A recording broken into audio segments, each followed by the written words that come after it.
Amém, irmãos? Vamos ler a palavra do Senhor?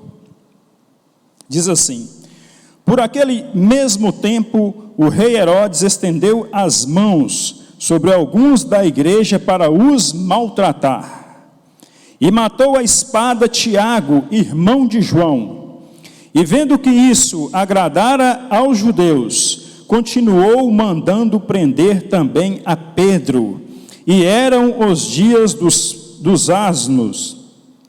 E havendo prendido, o encerrou na prisão, entregando a 4 quaternos de soldados para que o guardassem, querendo apresentá-lo ao povo depois da Páscoa.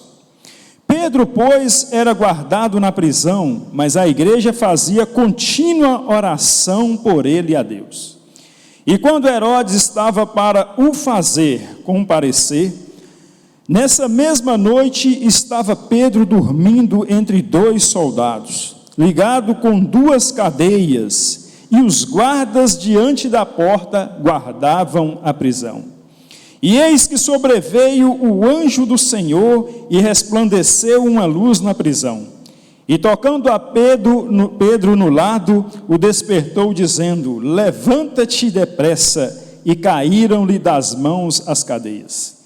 E disse-lhe o anjo: cinge-te e ata as tuas sandálias. E ele o fez assim. Disse-lhe mais: lança às costas a tua capa e segue-me. E saindo o seguia, e não sabia que era real o que estava sendo feito pelo anjo, mas cuidava que via alguma visão. E quando passaram a primeira e a segunda guarda, chegaram à porta de ferro que dá para a cidade, a qual se lhes abriu por si mesma. E tendo saído, percorreram uma rua, e logo o anjo se apartou dele. E Pedro, tornando a si, disse: agora sei verdadeiramente que o Senhor enviou o seu anjo e me livrou da mão de Herodes e de tudo o que o povo dos judeus esperava. Amém, meu irmão? Glória a Deus. Agora vamos assentar e vamos meditar na palavra do Senhor e que Deus fale muito mais com você. Mas antes vamos orar ao Senhor. Grandioso Deus e eterno Pai, Senhor, nesta noite nos rendemos a Ti, nos entregamos a Ti, pedimos ao Senhor que venha falar com cada um de nós nessa noite. Venha, meu Deus, nos ensinar a Tua palavra, porque somos dependentes de Ti. Fala ao coração dos Teus filhos, fala ao nosso coração nessa noite. Meu Deus, libera agora os Teus anjos guerreiros, anjos celestiais, com espadas de fogo na mão, guerreiros celestiais agora a nosso favor, nesta igreja, nas nossas casas, nesta cidade, meu Pai, guerreando agora a nosso favor. Amarra agora todos os poderes das trevas, amarra agora toda a ação de Satanás. Senhor, cubra as nossas mentes com o sangue de Jesus, cubra as nossas emoções com o sangue de Jesus, e amarra agora todo o poder contrário, toda a intenção contrária, todo o principado, toda a potestade, todo espírito que luta contra a tua igreja, contra o teu povo, que caia por terra agora, no nome de Jesus, amém? E vamos aplaudir o Senhor, porque Ele é digno das nossas palmas. Sexta-feira abençoada, amém, meu irmão? Glórias a Deus. Deus, Ele ainda tem muito para fazer na sua vida, meu irmão. Você não viu nada ainda. Ele ainda tem muito para fazer nas nossas vidas. Atos dos Apóstolos, capítulo 12.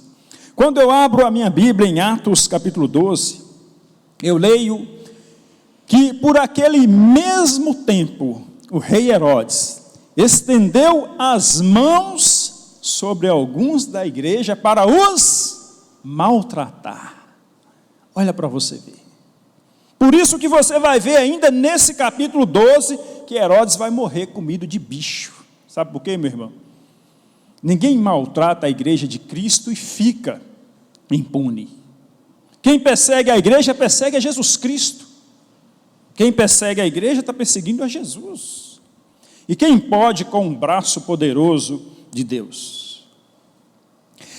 Por aquele mesmo tempo, estendeu o rei Herodes as mãos sobre alguns da igreja para os maltratar. Que intenção maligna, né?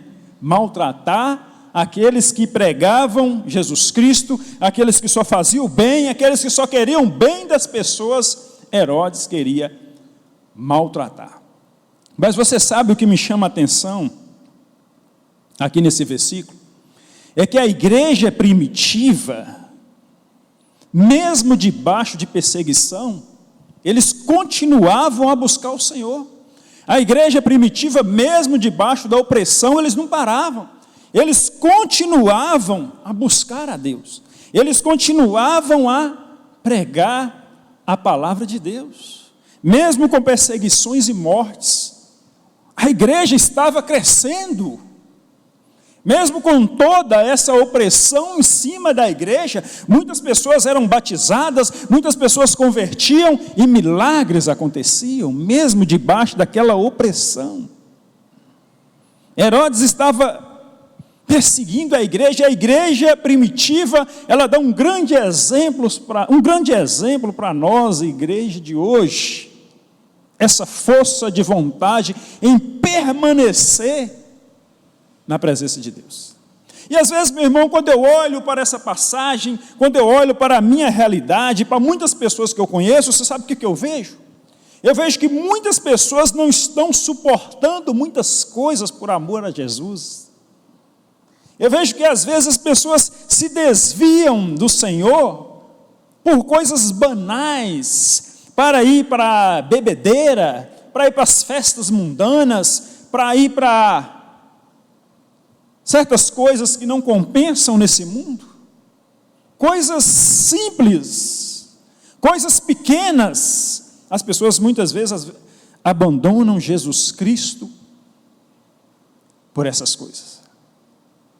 Muitos outros não conseguem suportar a pressão, muitos quando se convertem, eu já vi pessoas se converterem e as pessoas começaram a chamar ele assim, ó o crentinho ali. E aí por causa daquilo, por causa dessa pressão que as pessoas fazem, agora ele não bebe, agora ele não é isso, agora ele... As pessoas começam a fazer aquela pressão às vezes em cima dos novos convertidos, e por essa pressão muitos voltam para o mundo. Muitos voltam atrás e acabam caindo nessa cilada de Satanás.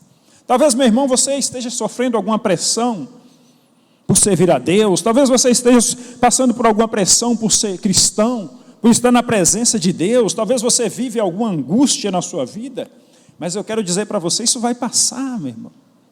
Quando as angústias desse mundo vier sobre você, para fazer você voltar atrás, lembre-se de Jesus Cristo.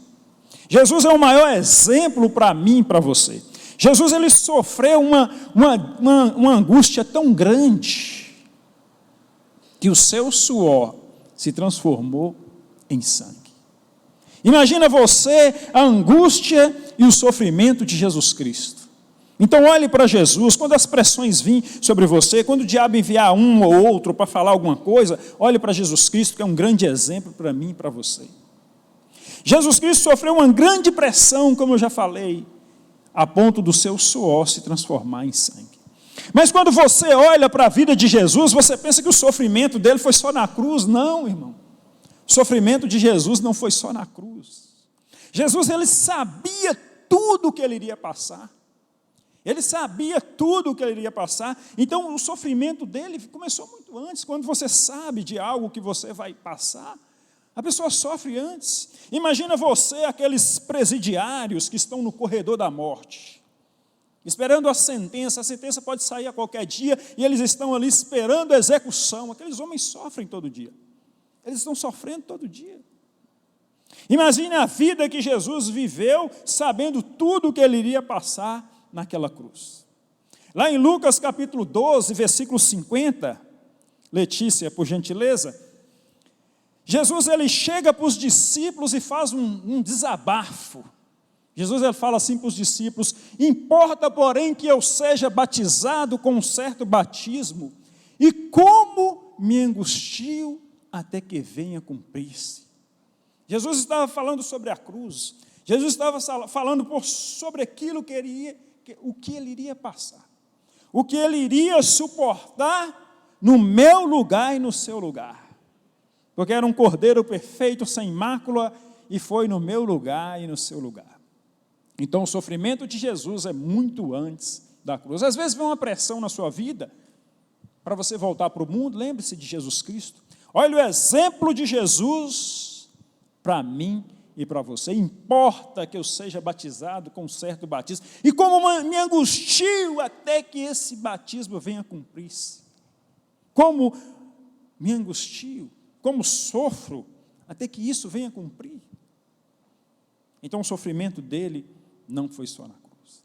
Às vezes você olha para as pessoas lá fora e pensa, mas fulano não é crente, está bem. Eu conheci uma pessoa assim que ficava observando para os outros, observando as pessoas lá fora, observando os ímpios, a vida dos ímpios. Fulano não é crente, está tão bem, e eu não estou como ele, eu que sirvo a Jesus Cristo.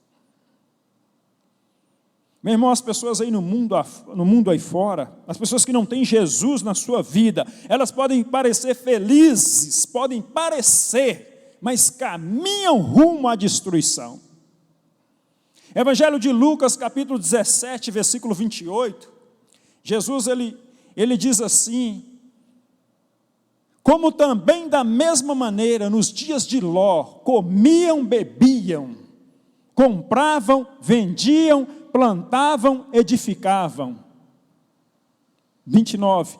Mas no dia em que Ló saiu de Sodoma, choveu do céu fogo e enxofre e consumiu a todos. Assim será no dia em que o Filho do Homem há de se manifestar. Aí você vê as pessoas no mundo lá fora, não tem Jesus na sua vida, você acha que aquelas pessoas estão bem? Eles caminham rumo à destruição, porque só há salvação em Jesus Cristo. Porque não há outro nome, não existe outro nome, nunca vai existir.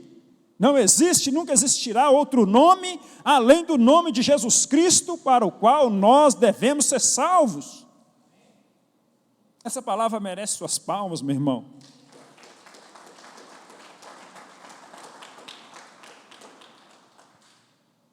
Não há outro nome, só o nome de Jesus Cristo foi dado pelo qual nós devemos ser salvos. Noé, quando Noé fazia a arca, e as pessoas faziam pressão ali sobre Noé, as pessoas não acreditavam naquele homem construindo aquela arca de madeira durante tantos anos, onde que esse homem veio chuva, tantos anos que esse homem está construindo essa arca e não caiu uma gota de água. Mas no dia que Noé entrou na arca com a sua família, a porta fechou, já era. Acabou. Acabou para o resto. Não tinha mais jeito. Assim será na vinda de Jesus Cristo. Vai subir com ele os que estiverem nele. Mas o mundo vai tentar fazer essa pressão sobre você. Mas tanto se fala sobre a volta de Jesus Cristo e nunca se vê Jesus voltar. Como esses crentes ficam falando sobre Jesus voltar, Jesus voltar. Imagine quantos falaram com Noé, meu Deus, esse homem é louco, não vai chover. Mas um dia chegou a hora e acabou. Acabou. A porta fechou e já era, não tem como mais entrar. O tempo se esgotou. Deus é paciente, Deus ele é muito paciente. Deus espera até o último momento mesmo. Mas depois, quando ele fecha a porta, já era. Ele espera. Ele tem esperado, Deus tem aguentado, tem esperado, como nos dias de Noé, Deus tem aguentado, tem esperado, para que Jesus volte. Dando oportunidades são dadas. Oportunidades são dadas. E a palavra de Deus diz que Herodes estendeu a mão sobre alguns da igreja para os maltratar. Que interessante isso, né? Maltratar a igreja do Senhor. E o versículo 2 diz que ele matou a espada a Tiago, irmão de João. E vendo que isso agradara aos judeus, continuou mandando prender também a Pedro. Então Herodes viu que aquilo começou a agradar a grande maioria, né? Os cristãos eram poucos ali, a grande maioria, né? Herodes estava de olho na grande maioria. Ele não estava de olho em fazer cumprir com justiça, ele não estava querendo cumprir a justiça, uma igualdade entre os todos. Não, ele queria agradar a maioria. A maioria, os judeus eram a maioria, os cristãos eram a minoria. Então ele, vendo que isso agradar aos judeus, continuou, mandando também prender a Pedro. Herodes não importava em fazer a justiça, não importava em fazer a vontade dos pequenos, mas olhava em agradar a maioria. É a mesma coisa, meu irmão, que eu acabei de falar aqui. Muitas pessoas às vezes não abandonam Jesus Cristo por querer agradar a maioria. A maioria lá fora está no pecado. A maioria lá fora está vivendo sem Jesus. Então muitas vezes as pessoas começam a servir a Jesus Cristo e querem voltar para a maioria por causa da pressão. Quer agradar a maioria. Meu irmão, não faça isso. Não faça isso. Porque, como a palavra diz em 2 Pedro, capítulo 2, versículo 20, que tendo nós escapado das corrupções do mundo, se nós, eu e você, que conhecemos a verdade, nós escapamos das corrupções do mundo, se nós formos nos deixar a se envolver novamente por ela, deixar essas coisas, essas podridões entrar novamente em nós, a Bíblia compara essas pessoas com um cão que volta ao seu próprio vômito, com a porca lavada que vai para o esponjadouro de lama. O cão, quando ele joga algo para fora, quando ele faz aquele vômito, ele está tirando algo ruim dele. E a pessoa, quando vem para Jesus, ela se limpa, ela tira aquela coisa ruim, aquelas coisas ruins de dentro dele, e tem uma nova vida. Mas se ele volta para trás, o que acontece? Ele está voltando novamente àquela coisa ruim que ele tinha jogado para fora. É um cão que volta seu próprio vômito, o cão que volta seu próprio vômito, e a porca lavada ao esponjadouro de lama. E Herodes, vendo que isso agradava aos judeus, matou Tiago à espada e também matou Tiago à espada e também mandou prender a Pedro. E a Bíblia vai dizer assim: eram os dias dos asmos. A palavra de Deus diz que Pedro, ele foi preso na época da Páscoa. Olha para você ver que interessante. E vendo que isso agradava aos judeus, continuou mandando prender também a Pedro, e eram dias dos asmos. E havendo prendido, o encerrou na prisão, entregando a 4 quaternos de soldados, para que o guardassem, querendo apresentá-lo ao povo depois da Páscoa. Para você ver, meu irmão, que Pedro, ele havia sido preso na Páscoa. E quando nós olhamos para a Páscoa, o que a Páscoa representa, meu irmão? A Páscoa, ela lembra o quê? Liberdade. A Páscoa lembra liberdade. Quando nós falamos de Páscoa, nós lembramos de Jesus sendo crucificado ali no nosso lugar. A Páscoa lembra a libertação. Quando falamos sobre Páscoa, nós lembramos a nação de Israel sendo liberta ali no Egito. Então, Páscoa representa libertação, Páscoa representa vida nova, Páscoa representa algo bom para mim e para você. Mas Pedro estava preso bem na época da Páscoa. Meu irmão, deixa eu falar uma verdade para você aqui nessa noite. Muitas vezes, nós passamos por situações contrárias à promessa de Deus. Olha para você ver o que Pedro vivia. Em uma época em que se comemorava a liberdade, ele estava preso. Então ele vivia algo na sua vida contrário às promessas de Deus, contrário à vontade de Deus. Quem sabe, meu irmão, você vive um período assim. Talvez você vive algo na sua vida agora que seja contrário ao que está escrito na Bíblia, que seja contrário àquilo que Deus prometeu. E o que fazer diante de uma situação dessas? O que fazer? Meu irmão, eu digo a você, confie no Senhor. Mesmo que a situação que você viva hoje seja algo diferente daquilo que Deus prometeu na sua palavra, confia no Senhor, porque, como Jesus disse, ainda que Deus tarde, Ele não falhará. Ainda que Deus tarde na sua vida, Ele não vai falhar com as promessas, com aquilo que Ele prometeu. Quem sabe Pedro estava ali pensando, onde está o meu Deus agora? Em plena Páscoa estou eu aqui preso, e a qualquer momento posso ser apresentado diante do povo, posso ser morto, como Tiago já havia morrido. E havendo-o prendido, o entregou à prisão, entregou a 4 quatermos de soldados, para que o guardasse, querendo apresentá-lo depois da Páscoa. Pedro, pois, era guardado na prisão, mas a igreja fazia contínua oração por ele a Deus. Agora nós chegamos num fato interessante. Pedro estava preso na Páscoa, mas havia uma oração contínua da igreja para ele. A igreja estava constantemente clamando a Deus por ele. Enquanto Pedro estava ali preso, o motor da oração não parava.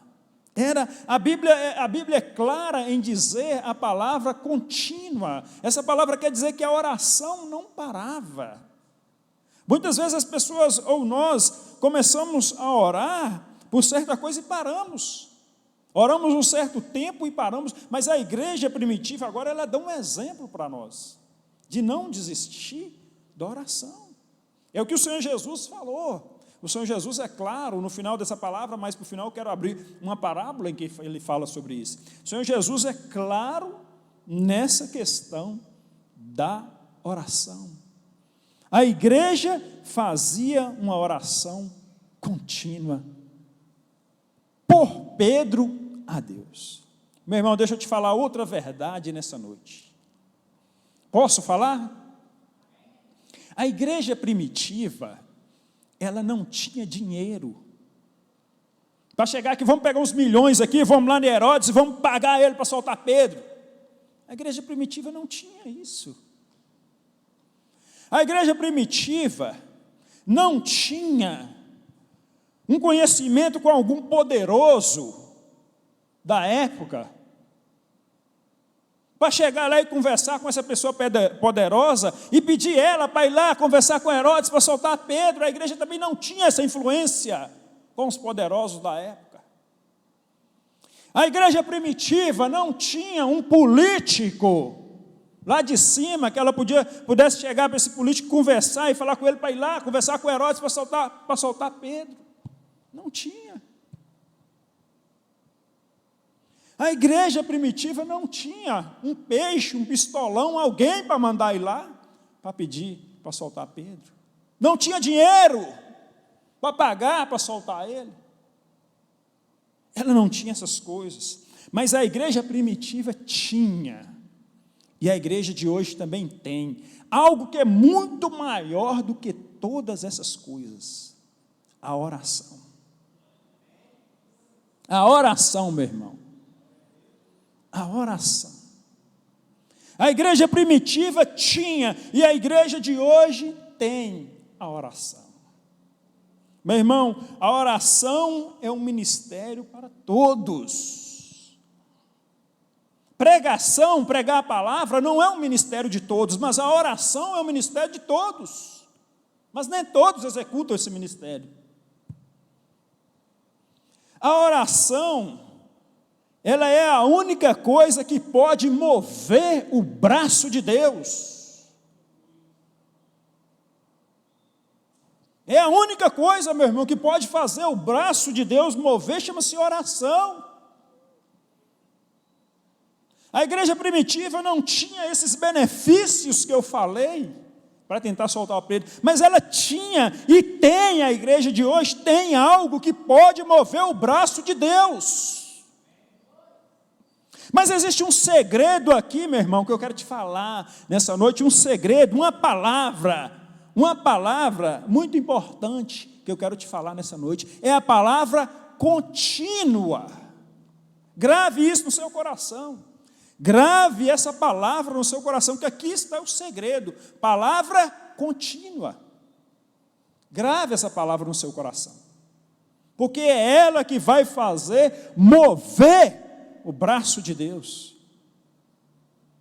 O único poder que a igreja tinha na sua mão é o maior de todos, que é o único que move o braço de Deus, que chama-se oração contínua. Oração contínua. Grave essa palavra com você. Contínua, e não esqueça dela. Não esqueça dessa palavra.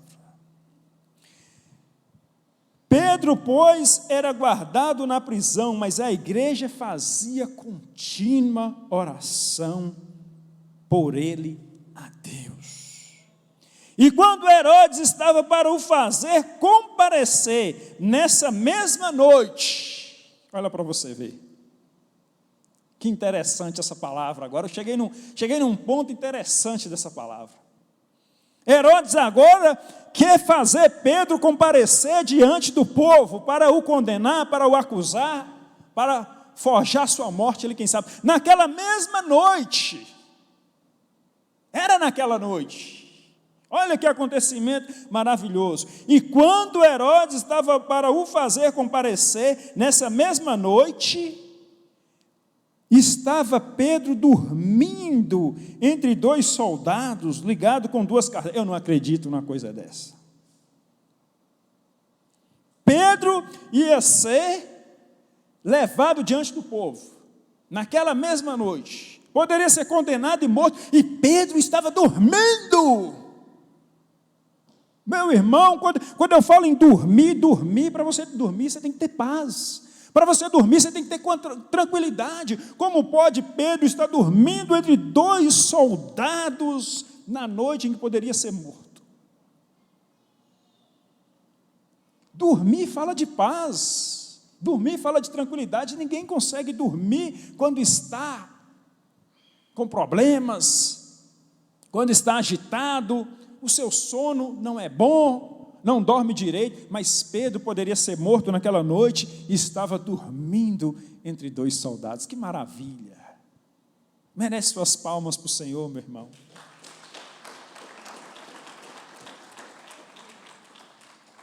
Aí eu fico a pensar comigo mesmo como Pedro poderia dormir em uma situação dessas. Eu fico a imaginar que naquele momento, Pedro, a sua fé falou muito naquele momento. A sua fé estava forte. Ele tinha uma fé forte, confiava em Deus e dormia entre dois soldados naquele momento. Eu fico a imaginar, eu fico a pensar que Pedro estava talvez ali dormindo, pensando nas vezes de quando ele andou com Jesus Cristo. Talvez aquela confiança de Pedro naquele momento tão difícil vinha daquilo que ele aprendeu com Jesus, daquilo que ele viveu com Jesus naqueles 3 anos de ministério de Jesus, naquilo que ele viu. Eu imagino que talvez Pedro lembrou de quando Jesus vai até eles, andando sobre as águas. E Pedro fala assim: Senhor, se és tu, manda que eu vou até ti. E ele vai andando sobre o mar. E de repente ele olha para aquela noite, aquela escuridão, para o vento, ele começa a afundar, o medo começa a pegar, ele começa a afundar, e Jesus prontamente o segura. E Jesus fala assim: homem de pouca fé, por que duvidastes? E Pedro estava ali, quem sabe dormindo, mas quem sabe ali no coração: eu não posso duvidar, porque eu já vi a glória de Deus na minha vida. Quem vê a glória de Deus na sua vida não duvida. Pedro sabia ali: eu posso morrer hoje, mas eu não duvido.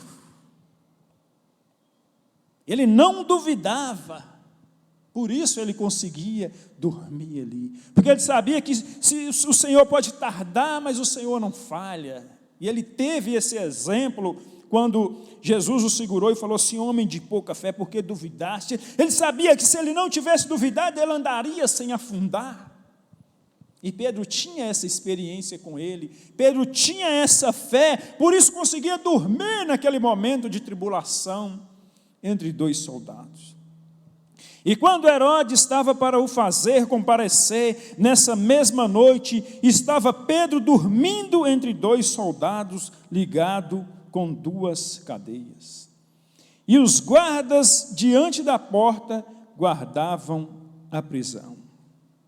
E Pedro ali estava naquele momento, era a noite de apresentar, mas a igreja não parava. Enquanto Herodes fazia o seu movimento de lá, enquanto Herodes armava todo o seu palco para apresentar a Pedro, para condenar Pedro, o motor da oração não parava. Meu irmão, grave essa palavra contínua na sua vida, contínua. Grave essa palavra. O motor da oração não parava. E quando Herodes ia apresentar naquela mesma noite, antes de eles irem lá buscar Pedro para apresentar naquela mesma noite, no versículo 7 diz: eis que o anjo do Senhor, eis que sobreveio o anjo do Senhor e resplandeceu uma luz na prisão. Agora, naquela escuridão, naquele clima de morte, a coisa muda. Uma luz começa a brilhar dentro daquele lugar onde só se via morte, só tinha cheiro de morte e só pensava em morte ali. Uma luz começa a brilhar. A Bíblia diz: eis que sobreveio o anjo do Senhor e resplandeceu uma luz na prisão. E tocando a Pedro no lado, o despertou, dizendo: levanta-te depressa. E caíram-lhe das mãos as cadeias. E disse-lhe o anjo: cinge-te a tua capa, as tuas sandálias. E ele fez assim, e disse mais: lança às costas a tua capa e segue-me. E saindo o seguia, e não sabia se era real o que estava sendo feito pelo anjo, mas cuidava que via alguma visão. E quando passaram a primeira e a segunda porta, chegaram à porta de ferro que dá para a cidade, a qual se abriu por si mesma, e tendo percorrendo a rua, logo o anjo se apartou dele, e Pedro, tornando a si, disse: agora eu sei verdadeiramente que o Senhor enviou o seu anjo e me livrou das mãos de Herodes e de tudo quanto o povo dos judeus esperava. Então, meu irmão, naquele último momento, era a última noite, era a noite da apresentação. Pedro dormia tranquilo, confiante, ele sabia: antes, o Senhor Jesus vai manifestar antes. Antes que o mal chegue, Deus manifestará a sua glória. E a luz se acendeu naquele lugar e tudo mudou, meu irmão. Tudo mudou.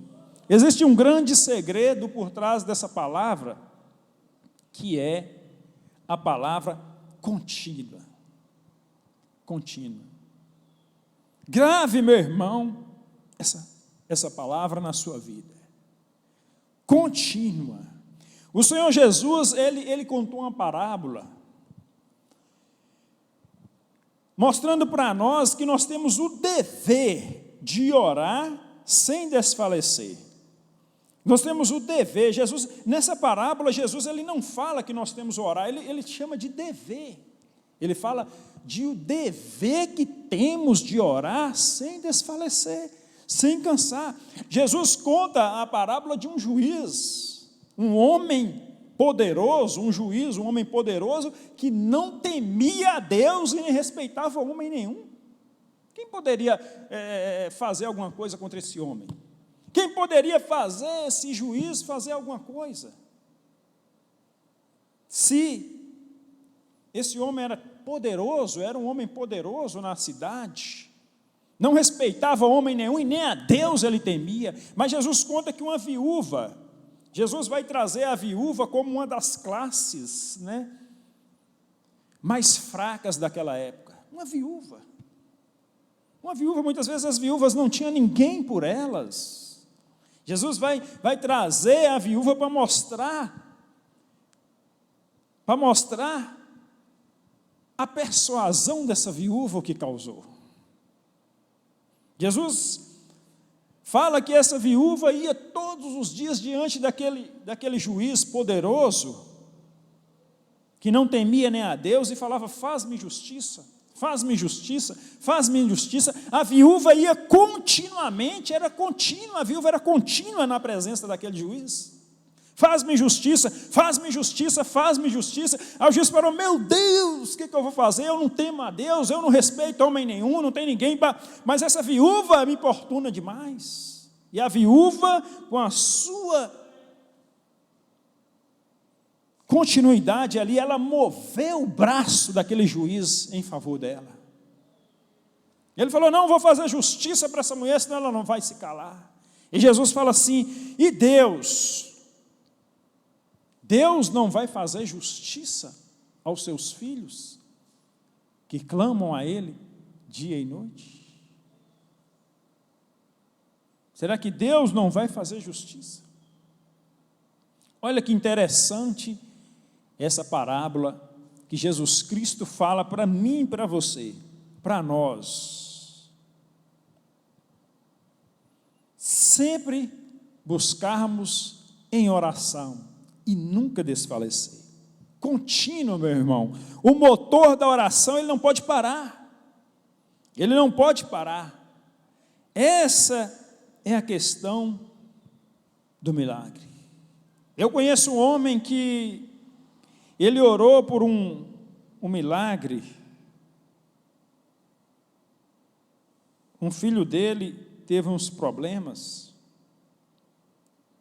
E esse homem, como ele era uma pessoa de Deus, como ele era uma pessoa que buscava a Deus, estava sempre na casa do Senhor, procurava ser fiel a Deus, e ele teve um filho, e aí o filho dele, com pouco tempo, apresentou um problema de saúde, e ele falou: não, vou orar a Deus, Deus vai me responder, com certeza ele vai ser curado. Aí ele orou e nada aconteceu, mas ele não desistiu, continuou orando e jejuando, continuou orando e jejuando. Aí passou um mês, não aconteceu nada, o filho dele não foi curado. Mas ele não desistiu, ele continuou orando, sempre clamando a Deus, sempre buscando, jejuando, e não desistia não. Passou um ano e o filho dele não foi curado.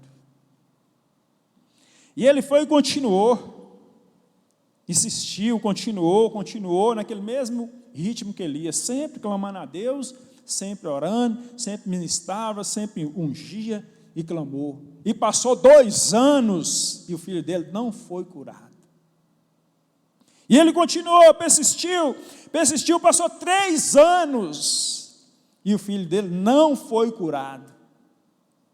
E ele persistiu, continuou, ele não desistia. E aí, passou 4 anos e o filho dele não foi curado. E as pessoas, quando viam aquela aflição dele, falavam assim: gente, vocês têm que aceitar a situação. As pessoas falavam: gente, você tem que aceitar a situação. Mas ele não aceitava, ele falava: eu não aceito. E batia o pé. Não aceito. E continuava orando, jejuando, ministrando sempre. E passou 5 anos e o filho dele não foi curado. E as pessoas olhavam assim e falavam assim, ele tem que aceitar, o casal tem que aceitar essa situação. Não tem como. E ele permanecia, ele falava, não, eu não aceito porque eu conheço a promessa de Deus. O que está escrito aqui não é o que está acontecendo lá. O que está escrito aqui é promessa de cura, tem promessa de cura aqui.